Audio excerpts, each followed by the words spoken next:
যদি যাবার আগে সরাই ঘাটলই তুই ঘর দেখা বন্ধু না থাকিবারই না থাকিবারই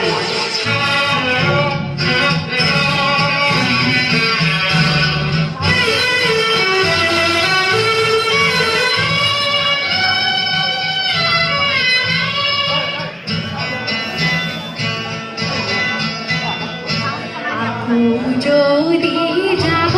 লাগে খলাই খাটলই লই তার দেখা বন্ধু লেখা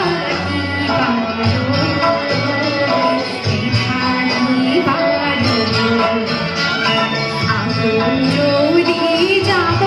লাগে খলাই খাটলই লই তার দেখা বন্ধু দেখা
যদি